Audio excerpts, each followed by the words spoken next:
a revisar entonces esta estrategia que se llama eh, inundar la zona. Es muy interesante para entender cómo podemos reaccionar, cómo podemos cuidarnos para cuidar esta democracia. Finalmente esto es lo que nos motiva. Hay una estrategia de comunicación política, bueno, más que una estrategia es casi un arma que se está usando en todo el mundo. Y su objetivo, miren, es tan simple como devastador. No busca persuadir, sino abrumar. No intenta ganar un debate, sino hacerlo imposible. Es una táctica diseñada para saturar, para confundir y, al final de todo, para asfixiar la conversación democrática. Bueno, vamos a desmenuzar esto. A ver, esta frase es cruda, no tiene filtros, pero lo dice todo. Es de Steve Bannon, el que fue estratega de Donald Trump. Esto no es una simple metáfora, ¿eh? Es básicamente el manual de operaciones. La idea es crear tanto ruido, tanta información que se contradice y tantos escándalos al mismo tiempo que la verdad simplemente se vuelve irrelevante. Ok, para entender bien de qué va todo esto, vamos a verlo en 5 puntos. Primero, ¿qué es esta estrategia de saturación? Después, ¿cómo la usó el trumpismo hasta convertirla en un manual? Luego, cruzamos el continente y vemos el caso de Chile. Nos metemos a fondo en el objetivo real, que es romper la realidad. Y por último, claro, ¿qué podemos hacer para defender el debate democrático? Empecemos por lo básico. ¿De qué se trata exactamente esta arma política? Porque sí, hay que llamarla así. Aunque sus raíces no son nuevas, la tecnología de hoy la ha hecho, muchísimo más potente. Y la verdad, peligrosa. Miren, el nombre inundar la zona es literal. Imaginen un ataque masivo por todos lados al mismo tiempo. La meta es que la oposición, los medios, la gente, simplemente no sepan para dónde mirar o a qué responder. O sea, mientras intentan desmentir una cosa, ya les lanzaron 10 más. Es una guerra de desgaste, pero no contra un ejército, sino contra nuestra atención, contra la capacidad de respuesta de toda una sociedad. Y esta táctica no es improvisada, para nada. Tiene una estructura muy clara, que se conoce como la manguera de falsedades, un método que, por cierto, perfeccionaron en la propaganda rusa. Y se basa en 4 cosas clave. Un volumen altísimo de mensajes, difundidos por todos los canales imaginables, y sin parar. Pero aquí viene el punto crucial, un desprecio total, absoluto por la verdad. Ojo, el objetivo no es que la gente crea una mentira en particular, el objetivo es que dejen de creer en todo. Y el ejemplo más claro y más estudiado de esta estrategia en acción nos lleva directo al epicentro de la política estadounidense de los últimos años. Es que piensen en esto. Cualquiera de estas frases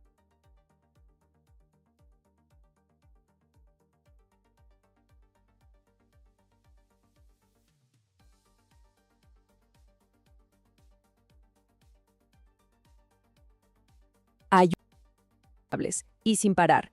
Pero aquí viene el punto crucial, un desprecio total, absoluto por la verdad. Ojo, el objetivo no es que la gente crea una mentira en particular, el objetivo es que dejen de creer en todo. Y el ejemplo más claro y más estudiado de esta estrategia en acción nos lleva directo al epicentro de la política estadounidense de los últimos años. Es que piensen en esto. Cualquiera de estas frases, hace unos años, habría significado el fin de una carrera política. Pero se volvió parte del día a día. Esta línea de tiempo lo deja clarísimo. Cada declaración era más escandalosa que la anterior. Al principio, claro, la indignación era masiva, pero de tanto repetirlo, la línea de lo que se considera aceptable se fue corriendo, una y otra vez. Nos fuimos condicionando. El escándalo de hoy tapa al de ayer. Y el efecto psicológico de todo esto es brutal, y es a propósito, no es un accidente. La idea es abrumarnos, que nuestro cerebro no pueda procesar tanta crisis junta. Este ciclo constante de indignación agota. ¿Y el agotamiento a qué lleva? A la apatía. Al final, nuestro cerebro, como un mecanismo de defensa, empieza a normalizarlo todo. Y lo que antes era un escándalo, hoy es, bueno, una noticia más. Esta cita del periodista Jonathan Rauch da justo en el clavo.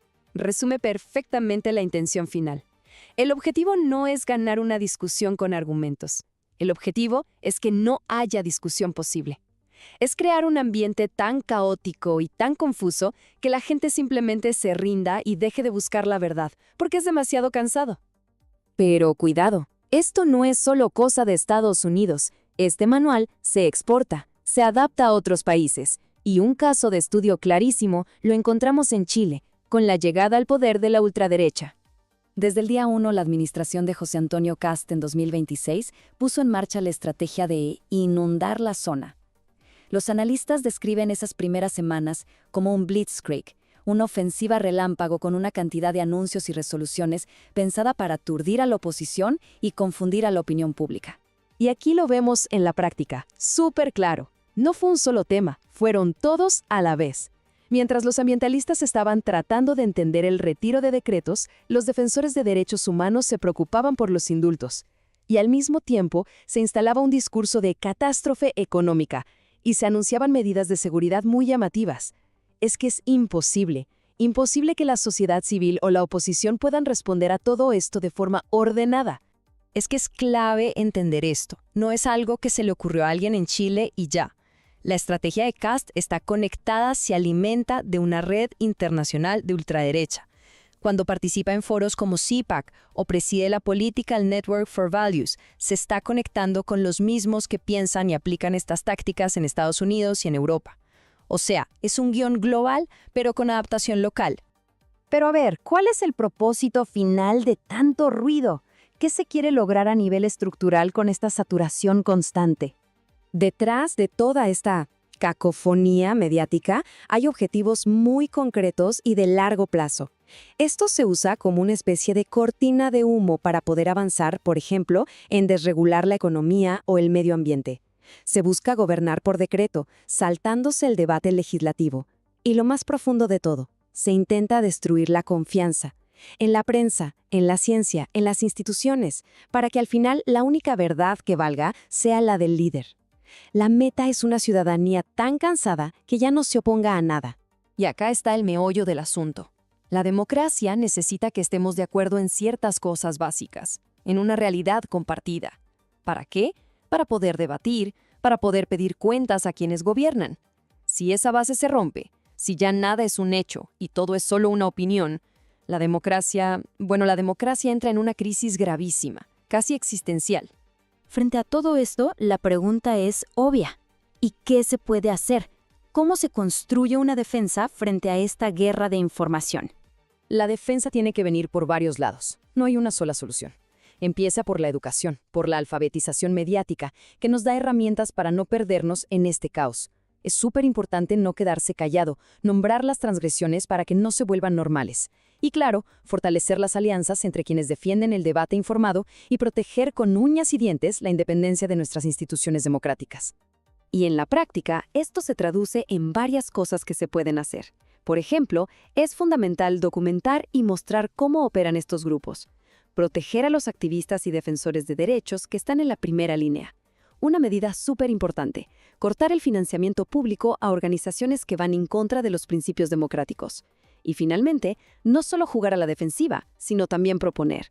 Crear nuestras propias narrativas, basadas en hechos, en empatía y en valores democráticos. Al final del día, la estrategia de inundar la zona es un ataque directo a nuestra capacidad de ponernos de acuerdo como sociedad. Por eso, defendernos de esto no es solo un trabajo para periodistas o políticos, es una tarea de todos. La pregunta que queda flotando es potente y nos toca directamente. En una época de saturación total, ¿cómo hacemos para reconstruir una verdad compartida? Ese es quizás el desafío democrático más grande de nuestro tiempo.